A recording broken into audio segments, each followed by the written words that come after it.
ओम साईराम. जय साईराम. ताई अनिशाताई आपल्यासोबत आहेत. या अगोदर आपण त्या साईबाबांचे अनुभव ऐकलेत लोकांचे. त्यानंतर बऱ्याच लोकांनी माझी कॉन्टॅक्ट केले. तर आज आपल्यासमोर अनिशाताई आपले अनुभव सांगतील, ते आपण ऐकूया. जय साईराम. जय साईराम. मी लहानपणीपासून साईबाबांची भक्त आहे.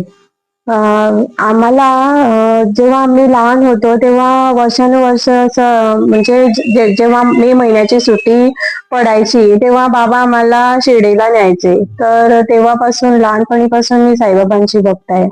आमच्या घरी म्हणजे सर्वजण साईचं भक्त आहे. तर साई सच्चरित्र मला पहिल्यांदा जेव्हा मी घरी होती ना, लग्न नाही झालेलं, तेव्हापासून माझ्याकडे आहे. म्हणजे माझ्या बहिणीने दिलेलं, तिला एकटीनं दिलेलं. तर ते वाचून चरित्र तिचं लग्न ठरलं. तर तिनं मला ते दिलं साईंचं सच्चरित्र. तर मी ते वाचू लागली आणि म्हणजे ते इच्छेपुरती मी वाचायची, की माझी इच्छा होती की माझं जॉब नव्हतं मला. मी BCA कम्प्लीट केलंय, ग्रॅज्युएट मी, तरी सुद्धा मला जॉब नाही मिळालेलं. तर मी जॉबसाठी ती वाचायची. 8 अध्याय वाचले. जॉब तर नाही मिळाला, पण लग्नाचं ठरलं. तर ती पण साईबाबांची एक मोठी कृपा आहे माझ्यावर. म्हणजे मी भक्त आहे ना साईंची, तर ते माझी इच्छा पूर्ण झाली की एक लग्न झालं. त्याच्यानंतर मी ते सगळं पूर्ण पुस्तक वाचून टाकले आणि लग्नानंतर मी इकडे आसकणमध्ये शिरोडाला आले. तर इकडे आले तर मला 1 वर्ष झालेलं लग्न होऊन, पण आम्ही काही पूजा वगैरे काही केलेलं नव्हतं इकडे. घरी काय आहे ते घर बांधून ठेवलेलं, कन्स्ट्रक्शन झालेलं, पण काही त्याच्यात म्हणजे पूजा वगैरे काही केलेलं नव्हतं. असंच होतं घर. आणि तिकडे कोणी पण राहत पण नव्हते तिकडे. तर मी इकडे राहायला आली लग्नानंतर. तर मला म्हणजे माझ्या असं ध्यानात होतं की काहीतरी पूजा वगैरे व्हायला पाहिजे घरी, म्हणजे चांगलं आहे ते सर्व, पुढचं सगळं कार्यच चांगलं होणार असं तरी. म्हणजे मी एकदा बहिणीला म्हटलं की काय करू ग, मला थोडी पूजा करायची आहे घरती. तर तिनं मला सजेशन दिलं की तू का सत्संग का नाही करत घरी. सत्संग केला म्हणजे बाबांचे ते करतात ना अभिषेक, तर ती पण एक पूजाच आहे. तू साईबाबाला तर मानतेस, तर सत्संग कर घरी. तर मी आगापूर, माझं आईचं गाव आहे, तिकडे सत्संग चालू आहे. तर तिकडे अमरीश भाई म्हणून आहे, त्याला सांगितलं मला सत्संग करायचा आहे महिन्याचा एक, तुमची परवानगी असेल तर तुम्ही येणार तर मी सत्संग करते घरी.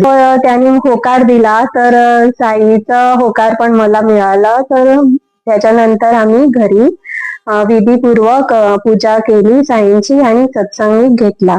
तर माझ्या मनाला खूप शांती मिळाली. तर मी समाधानी झाले त्याच्यानंतर. आता 2 वर्ष झाले माझ्या लग्नाला.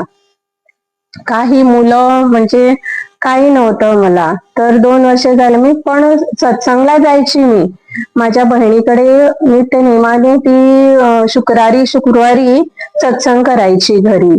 तर मी तिकडे जायची. आणि श्रावणचा महिना होता नेमका, आणि चतुर्थीला 8 दिवस राहिलेलं. 8 दिवस राहिलेलं म्हणजे तिकडे सत्संग होता म्हणून मी गेली. तिनं काय केलेलं, जमीन फरशी पुसलेली आणि तिच्या घरी तिची नणंद आलेली.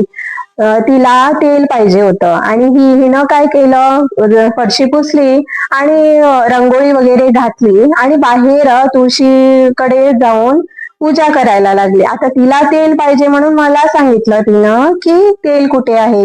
मला काय माहित तिच्या घरचं, म्हणून मी तिला विचारायला बाहेर आली.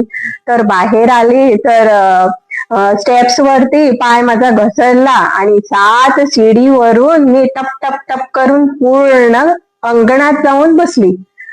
तर पूर्ण माझा हा लेफ्ट पाय दुखायला लागला आणि कंबर पण दुखले. त्याच्यानंतर मी कुठे गेली नाही, घरी थांबली. म्हणजे ते 8 दिवस आणि नंतर चतुर्थी आली. चतुर्थीला आले म्हणजे मी काम करायचे चतुर्थीला. मी पूर्ण माझं तन मन म्हणजे ते कामातच राहिली. म्हणजे कातायचं शिणायचं सगळं जमिनीवर बसून सगळं केलं.